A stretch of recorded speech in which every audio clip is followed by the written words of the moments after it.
Halo Sobat Jas BKK Balikpapan, jumpa lagi dengan saya Ana di Quickest Quarantine Care, Share and Talking. Nah, kali ini Sobat Jas BKK Balikpapan, kita akan berbincang beberapa hal ya yang mengenai tentang perencanaan. Nah, kalau kita berbicara tentang perencanaan, banyak hal ya teman-teman ya. Baik dari perencanaan untuk bekerja, perencanaan untuk menjalin sesuatu tentunya, atau Sobat Cas BKK nih, ada yang punya timing untuk merencanakan lebih ke jenjang yang serius. Namun, bukan itu yang akan kita bahas teman-teman Cas BKK Balikpapan. Yang tentunya, saat ini kita akan membahas mengenai tentang jabatan fungsional seorang perencana ahli pertama yang kebetulan yang baru bergabung di BKK Balikpapan, dan ini langsung saja kita sambut Arsyadila. Halo Mbak Anggi. Halo Mbak. Saya panggilnya Mbak Anggi lagi kan belum perkenalan, tapi nggak apa-apa ya. Ya kita Udah akrab ya. Supaya Sobat Jas BKK lebih kenal lagi. Mungkin baiknya bisa perkenalan terlebih dahulu. Silahkan. Oke, makasih Mbak Ana sebelumnya. Sama-sama. Perkenalkan Sobat Jas BKK, saya Arsyadila Anggita, biasanya dipanggil Anggi. Alhamdulillah di sini di BKK Balikpapan sebagai CPNS perencana ahli pertama. Wah, perencana ahli pertama ya? Iya. Bukan perencana ini ya, perencana rumah tangga. Wah, lain lagi tuh. Beda ya? Lagi. Oke, Sobat Jas BKK sudah perkenalan tadi, Mbak Anggi ya, kita panggil saja Mbak Anggi untuk kesehariannya ya, supaya teman-teman di luar sana kalau misalnya ketemu tidak kaku lagi ya, jadi udah tahu tanpa bertanya, siapa sih CPNS yang terbaru itu, katanya seorang perencana ahli pertama tapi nggak tahu. Nah, karena sudah perkenalan, jadi Sobat Jas BKK wajib tahu ya. Kalau misalnya ada yang nyari, siapa nama perencana ahli pertama, kan ada dua kebetulan di sini Mbak Anggi ya, ada Mbak Suci dan juga Mbak Anggi yang bergabung di BKK Balikpapan. Nah, mau langsung masuk nggak nih untuk perbincangan kita Mbak Anggi? Atau mau kata-kata dulu? Waduh, kata-kata makin Mbak Ana nih, yang suka kasih kata-kata. Oke, langsung saja lah ya Mbak Anggi ya. Iya. Nah, Mbak Anggi, kira-kira boleh tahu nggak sih latar pendidikan Mbak Anggi ini? Mungkin bisa dikasih sedikit ke teman-teman semua latar pendidikannya. Boleh tahu nggak? Oke. Jadi sebelum bekerja di BKK Balikpapan, saya menempuh pendidikan di Universitas Mula Warman di Fakultas Ekonomi dan Bisnis S1 Akuntansi. Saya di angkatan 2018, lulusnya di tahun 2022. 18 berarti 3 tahun setengah lebih ya? Iya, sekitar segitu lah Mbak. Padahal kalau akuntansi itu susah loh ya, kalau bisa lulusnya cepat. Ya. Alhamdulillah Mbak. Cepat ya, nggak lama ya. Karena kalau dengarnya saja akuntansi, aduh, itu perhitungan ya Mbak ya? Iya, full hitung-hitungan. Full hitung-hitungan ya. Tapi bisa terlewati dalam waktu yang cukup. Iya, alhamdulillah. Oke. Nah, setelah kita membahas tentang latar belakang Mbak Andi nih, ternyata dari Universitas Mula Warman. Nah, kebetulan di BKK Balikpapan nih banyak yang lulusan unggul Mbak Andi. Oh, jadi Mbak Andi bisa bersilaturahmi sama yang senior-seniornya lah. Bisa bikin grup alumni ya ini berarti. Boleh banget. Di BKK Balikpapan banyak kok yang lulusan dari unggul. Nanti silaturahmi aja. Iya. Oke. Nah, boleh tahu nggak nih Mbak Andi untuk kesesuaian dari jabatan yang dilamar dengan Mbak Anggi sama dengan pendidikan Mbak Anggi itu kira-kira sinkron nggak? Karena Mbak Anggi mengisi posisi sebagai perencana ahli pertama dengan latar pendidikan akuntansi. Ya, untuk kesesuaian sendiri alhamdulillah sesuai Mbak. Karena untuk kualifikasi pendidikannya kemarin itu ada 3 seingat saya, S1 akuntansi, manajemen, dan ekonomi. Betul. Jadi ada kesesuaian nih antara jabatannya, perencanaan pertama, dan pendidikannya. Betul. Cuma setelah saya jalani, ternyata wah sangat berbeda sekali nih pekerjaannya. Gitu. Sangat berbeda ya, antara langit dengan bumi ya? Benar, jadi saya banyak belajar. Oke, baik. Tapi dari perbedaan itu kan kita harus belajar untuk menerima ya. Betul. Aduh, jadi kotes lagi deh. Kata-kata hari ini ya. Kata-kata hari ini. Oke, tapi tidak apa-apa sih. Nah, kalau misalnya seperti Mbak Anggi sampaikan tadi bahwa cukup berbeda ya dari ininya, kalau pada saat mendaftar kemarin dari segi pendidikannya udah sesuai si kriteria yang dibutuhkan ya. Tapi kalau untuk lebih ke job desk-nya cukup berbeda ya Mbak Anggi ya. Iya. Nah, kira-kira sebelumnya Mbak Anggi udah pernah bekerja belum? Sudah Sebelumnya udah pernah Cuma bekerja ya sebelum? saya kerja di swasta. Oh, di swasta ya, bukan Iya. di pemerintahan. Nah, kira-kira dari pengalaman Mbak Anggi bekerja di swasta itu gimana? Maksudnya kayak di swasta, oh ternyata budaya kerjanya seperti ini. Sedangkan di pemerintahan selama Mbak Anggi di sini masuk sudah berapa lama ya? Baru 3 bulan. Baru 3 bulan, oke. Dengan waktu yang 3 bulan itu kira-kira ada nggak yang perbedaan menurut Mbak Anggi? Wah ternyata kerja di swasta dengan pemerintahan tuh cukup berbeda. Mungkin bisa diceritain dari pengalaman kerja di swastanya. Kalau di swasta kemarin sebelum kerja di BKK Balikpapan, kebetulan saya bekerja di perusahaan otomotif di Samarinda, Mbak, selama 1 tahun 2 bulan. Di sana saya bekerja sebagai admin keuangan yang sehari-harinya saya merekap transaksi, lalu untuk pembuatan dering pembayaran, karena juga penerimaan kasir gitu. Setiap harinya seperti itu. Terus untuk di perencanaan sendiri yang berbeda ini karena saya harus membreakdown nih Mbak untuk kegiatan-kegiatan apa aja yang akan diusulkan untuk penganggaran tahun depan. Betul. Jadi setiap harinya pekerjaan saya bisa berbeda-beda karena menyiapkan data dukung untuk menunjang pengajuan anggaran untuk tahun depan. Gambar umumnya seperti itu. Oke, gambar. Iya. Nah, kira-kira pekerjaan di swasta lebih ringan atau lebih berat? Wah, yang ringan atau lebih berat plus minusnya ada Mbak. Plus minusnya ada ya, semua saya rasa semua sih pasti Iya, ya ada plus minusnya dari setiap apa yang kita kerjakan ya gitu ya. Tapi selama 3 bulan menjadi seorang perencana Mbak Anggi udah menekuni beberapa bidang ya. Udah maksudnya bukan bidang sih, lebih kayak kerjanya gitu loh. Udah beberapa job desk yang dikerjakan. Mungkin itu berbeda-beda ya Mbak Anggi ya. Setiap harinya nggak monoton gitu loh ya. Ini aja yang dikerjakan kayak gitu ya. Ya sih, kalau misalnya untuk di perencana sendiri, ini kan saya juga baru banget nih hitungannya bergabung di BKK Balikpapan. Nah, dari bulan Juni kemarin, saya juga sudah disibukkan untuk menyiapkan data-data dukung untuk kegiatan yang akan dilakukan dalam waktu dekat. Seperti kemarin itu di bulan Juni kita ada pagu indikatif untuk 2026. Jadi saya dibantu oleh badi saya, Mbak Uci, rencana pertama juga. Jadi saya dibantu untuk menyiapkan data-data dukung berupa rincian anggaran biaya, terus RAB, terus TOR, dan berbagai data dukung lainnya seperti surat penawaran harga, surat rekomendasi, dan lain sebagainya. Jadi setiap harinya saya mencicil tuh data-data dukung untuk kegiatan tersebut. Lalu untuk di bulan Juli kemarin saya juga disuruh untuk membuat data-data dukung untuk pengajuan anggaran di Bandar IKN yang mana akan menjadi wilayah kerja dari BKK Balikpapan nih. Nah, jadi disebutkan juga tuh dengan penyiapan data-data dukung untuk pengajuan anggaran tersebut. Lalu untuk baru-baru aja nih di bulan Juli dan awal Agustus kemarin kami ada des pagu anggaran 2026.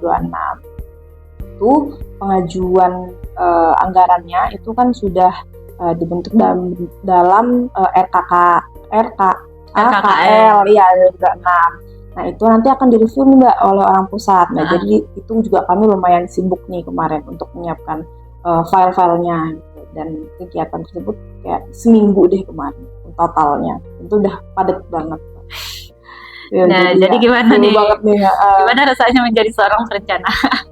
Kalau overall sih ya banyak banget hal-hal baru yang saya temuin, banyak hal yang saya pelajarin, dan emang ngerasa challenging banget sih di sini karena bidang baru kan. Ya, karena selama belajar di akuntansi sendiri itu kan saya lebih banyak berfokus pada pelaporan keuangannya nih Mbak. Saya berfokus pada transaksi keuangannya, berapa transaksinya, menjurnal dan segala macam. Nah, sedangkan di sini saya benar-benar harus menyiapkan data-data yang lebih ibaratnya lebih rinci, lebih detail gitu.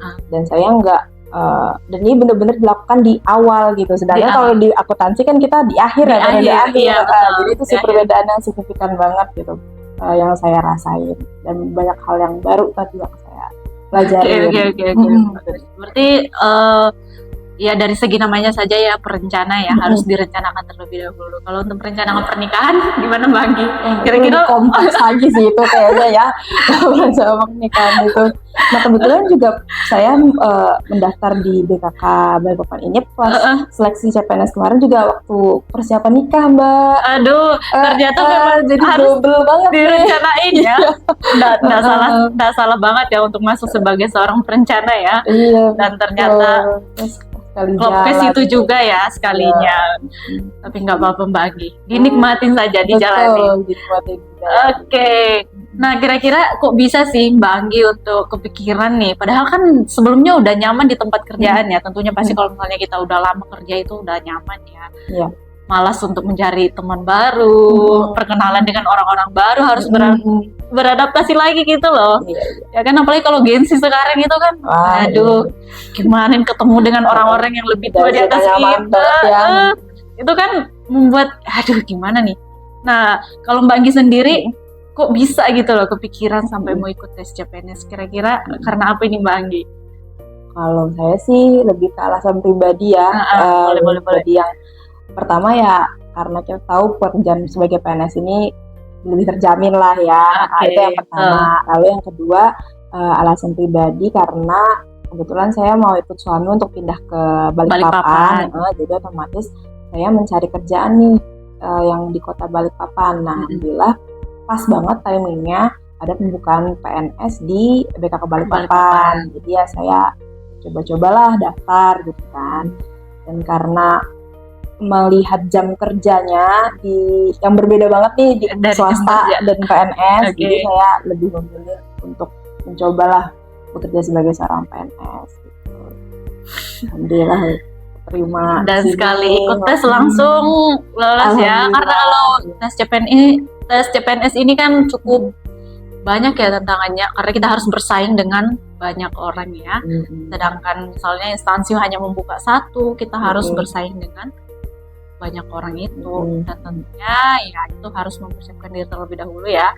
Dan juga berdoa sih itu yang penting ya, dan punya niat yang baik ya.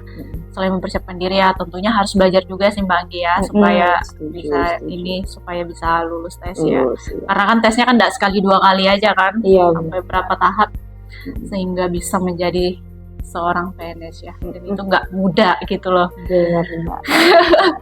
Nah setelah ini Mbak Anggi kita bincang-bincang jauh, kira-kira untuk Mbak Anggi sendiri selama di BKK Balikpapan kurang lebih 3 bulan, gimana rasanya bergabung? Kira-kira ada kenyamanan nggak dirasakan dari segi waktu, dari segi teman yang ada di sini? Mungkin Mbak Anggi kan, aduh aku Gen Z nih, kenalan dengan orang-orang yang ini senior semua di sini gitu loh. Pernah nggak sih kepikiran kayak gitu? Jujur pertama saya memutuskan untuk kerja di PNS, daftar nih, ya udah kebayang gitu loh kalau misalnya memang keterima, ada rezekinya keterima kerja sebagai seorang PNS, ya pasti pertama lingkungannya pasti udah beda. Karena semenjak saya kerja di swasta, rata-rata teman saya ya kurang lebih seumuran sama saya Mbak. Gen Z semua rata-rata kan. Tapi kita sesama Gen Z lah. Gen Z seumuran. Iya betul. Sedangkan kalau misalnya di PNS ini kan ya banyak senior gitu. Jadi saya juga ya beradaptasi lah dan banyak belajar untuk sehari-harinya bergaul dengan yang lebih senior gitu, menyesuaikan. Komunikasi ya segala macam. Tapi untuk nyaman banget alhamdulillah selama 3 bulan di sini. Ibu bapaknya pada baik-baik banget. Iya, terus saya kan CPNS nih baru 9 nih di sini. Selama masa onboarding juga kami akrab banget dan bertukar informasi, saling sharing, dan dipandu oleh Bu Erika juga selaku kepegawaian.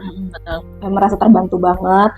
Terus ditambah dengan ada bimbingan para badi juga sampai dengan latsar nanti. Jadi kami merasa terbantu dan terarahkan banget nih Mbak dari masa onboarding sampai terjun ke dunia kerja di jabatan fungsi masing-masing. Untuk saya alhamdulillah sih Mbak, saya merasa nyaman dan kerjaannya juga walaupun banyak hal baru gitu, saya juga merasa terbantu banget karena adanya ibu-ibu di PT Yang Usaha, gokil ya. Si Umu, Bu Dia, Mbak Bangun yang bisa membimbing saya juga, Mbak Ana juga teman seberang kursi saya nih. Gak apa-apa sih. Gitu kan, nyaman banget sih kerja di BK Balikpapan. Dan semoga Mbak Anggi betah. Dan semoga pekerjaannya makin ini lagi ya, makin power untuk kedepannya ya. Harus lebih semangat lagi. Harus jalan banget dong. Apalagi kan dunia sekarang untuk perempuannya, kalau misalnya kayak kita nggak kerja tuh kayak gimana rasanya gitu ya kan. Apalagi Gen Z sekarang tuh harus punya daya tarik untuk bisa bekerja gitu loh ya kan.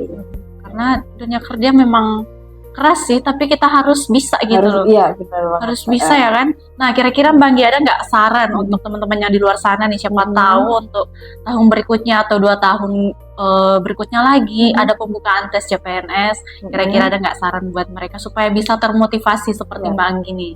Silakan. Kalau untuk berdasarkan pengalaman saya aja Mbak ya, kemarin boleh. Pengalaman hidup juga boleh. Merasa pantas banget nih, belum merasa pantas untuk memberi motivasi sebenarnya. Sharing-sharing aja ya. Oke, boleh.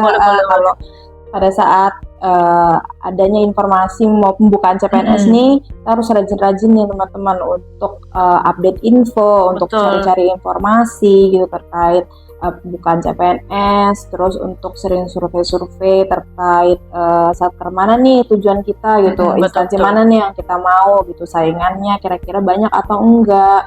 Terus dari jabatan fungsionalnya juga kita nggak bisa juga nih kalau asal-asal pilih kan. Iya, betul. Jadi benar-benar harus paling nggak ya cari tahu dulu untuk instansinya, terus jabatannya, itu yang pertama. Terus ya persiapan tesnya juga harus dipersiapkan sematang mungkin. Ya, kan sekarang juga banyak banget nih media yang kita bisa pakai akses untuk pembelajarannya kan. Jadi ya sebaiknya dicobalah untuk dari jauh-jauh hari itu untuk belajar gitu. Betul. Terus kan juga sekarang banyak tryout yang bisa kita coba, yang udah distandarisasi sama soal-soal yang dari tahun-tahun sebelumnya. Jadi kayak kita bisa dapat gambaran gitu loh Mbak untuk soal-soal yang akan muncul nanti. Akan kita hadapi ya, betul. Saya kemarin gitu sih banyak tryout gitu. Terus ya rajin dan berdoa, banyak minta doa sama orang tua, sama teman gitu, itu ngaruh banget sih. Itu sih itu yang penting ya. Oke, Sobat Jazz BK Balikpapan ya, yang juga teman-teman luar sana, siapa tahu kita termotivasi nih dari pengalaman Mbak Anggi ya, sebagai CPNS baru khususnya di BK Balikpapan. Dan semoga motivasi yang disampaikan tadi boleh kita pahami ya. Terlebih itu mempersiapkan diri ya, diri, berdoa, berusaha. Ketika ketiganya dilakukan itu pasti ada hasilnya. Ada hasilnya. Karena nggak ada hasil yang mengkhianati usaha yang mengkhianati hasil. Oke, typo guys. Biasaan Gen Z nih typo. Iya, Gen Z memang penyakitnya seperti itu. Nah, untuk teman-teman di luar sana jangan lupa untuk terus mengupdate terutama info-info mengenai seputar CPNS. Siapa tahu untuk kedepannya teman-teman semua bisa menjadi juga CPNS dan boleh menjadi bagian dari instansi pemerintahan yang diinginkan. Dan mungkin sampai sini perbincangan kita Mbak Anggi. Terima kasih udah berbagi cerita untuk kita semua. Semoga kita semua diberi kesehatan ya. Amin. Dan untuk Mbak Anggi sendiri semoga menjadi bagian dari perencana ahli pertama khususnya. Tetap semangat ya untuk bekerja dan merencanakan segala sesuatunya, khususnya untuk BKK Balikpapan yang tentunya ya, bukan merencanakan pernikahan karena Mbak Anggi sudah menikah, sudah sold out, jadi sudah tidak masuk dalam kategori perencanaan. Oke, Sobat Jazz BKK Balikpapan, sampai di sini, sampai jumpa lagi di Quickes berikutnya. Bye.